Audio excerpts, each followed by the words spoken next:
હું ગુજરાતના નાના એવા શહેરમાં રહું છું। આ વાત તે સમયની છે જ્યારે મારા કાકા કાકીનું અકસ્માતમાં મૃત્યુ પામ્યા હતા અને તેમની એક દીકરી હતી। ત્યારે મારી ઉંમર 9 વર્ષની હતી, મારી બહેનની ઉંમર 11 વર્ષની હતી। હવે અમે બંને મોટા થઈ ગયા હતા એટલે મારી બહેનના લગ્ન લેવાના હતા અને લગ્ન થઈ ગયા। લગ્નને 5 મહિના પછી થઈ ગયા હતા। તેમના લગ્ન થયા પછી 1 મહિનાની અંદર મારા લગ્ન પણ ગોઠવાઈ ગયા। મારા જીજાજી એક મોટી કંપનીની અંદર કામ કરે છે। તેમને લગ્નમાં 20 દિવસની રજા મળી હતી। લગ્ન ખૂબ ધામધૂમથી થઈ ગયા હતા। લગ્ન પછી મારા જીજાજી કામ માટે બીજા પ્રદેશમાં જતા રહ્યા। મારી બહેન પોતાના સાસરીમાં એકલી રહેતી હતી। મારા પપ્પાએ મારા જીજાજીને કહ્યું કે તમે અત્યારે ઘરે નથી તો દીકરીને એટલે કે મારી બહેનને અમારા ઘરે મોકલી દો અને તમે જ્યારે કામ પૂરું કરીને પાછા આવો ત્યારે તેને અહીંથી લઈ જજો, કારણ કે તેને ત્યાં એકલું લાગે છે। મારા જીજાજી પણ રાજી થઈ ગયા અને તેમણે મારી બહેનને ઘરે આવવા માટે રજા આપી દીધી અને તેણે મારી બહેનને કહ્યું કે તું ત્યાં થોડા દિવસો માટે રોકાઈ જા, હું કામ પૂરું કરીને જ્યારે પાછો આવીશ ત્યારે તને લઈ જઈશ। મારા ઘરમાં મારા મમ્મી પપ્પા, મારી પત્ની અને હવે મારી બહેન પણ અમારી સાથે રહેવા લાગી। તે ખૂબ જ સુંદર છે અને બધાની લાડકવાઈ છે। તેને ઘરના બધા કામો ખૂબ જ પ્રેમથી કરે છે। લગ્ન પછી ઘરમાં તેની ઇજ્જત વધી ગઈ હતી। જે માંગતી તે તરત જ મળી જતું હતું। આવતા વેત જ મારા રૂમની અંદર ગઈ અને તેનો બધો સામાન ત્યાં રાખી દીધો અને મારા પલંગ ઉપર આરામ કરવા લાગી। મને એ લાગ્યું કે આ બધું નોર્મલ છે, તે સાંજે બાજુના રૂમમાં જતી રહેશે। મેં તેને મારા બેડ ઉપર સૂવા દીધી, પરંતુ હવે સાંજનું ડિનર કરીને તે ફરી વખત મારા રૂમમાં સૂઈ ગઈ।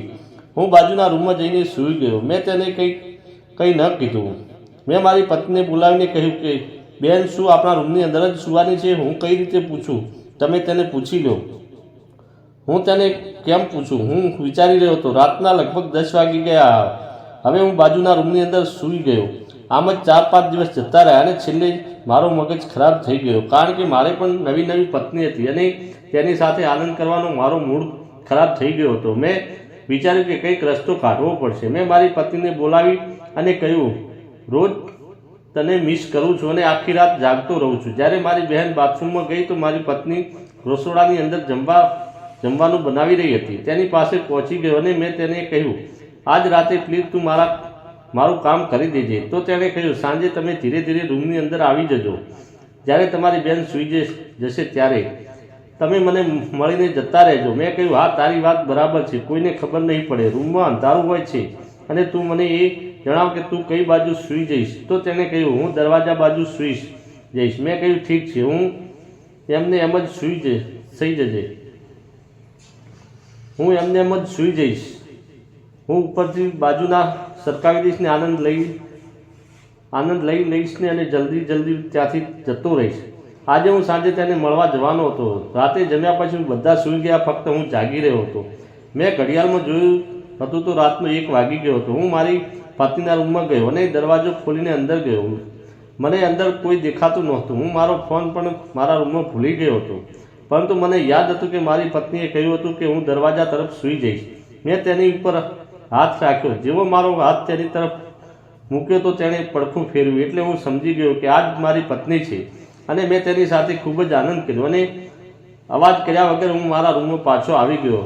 વહેલી સવારે મારી પત્ની બોલી કે તમે રાત્રે કેમ ના આવ્યા? તેની વાત સાંભળીને હું ચોંકી ગયો અને મારા પગ નીચેથી જમીન સરકી ગઈ।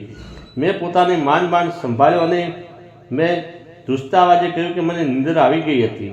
હું વિચારવા લાગ્યો કે તો મારી સાથે સાંજે કોણ હતું? થોડી વાર પછી મારી બહેન તૈયાર થઈને નાસ્તો કરવા માટે નીચે આવી તો તેણે કહ્યું, તું ખૂબ જ સરસ રમત રમે છે। હવે અમે નિયમિત રમત રમવા આગળ વધી ગયા અને પછી એક દિવસ એવું થયું કે મારી પત્ની અચાનક નીંદરમાંથી જાગી ગઈ અને તે મને ત્યાં જોઈને ચોંકી ગઈ અને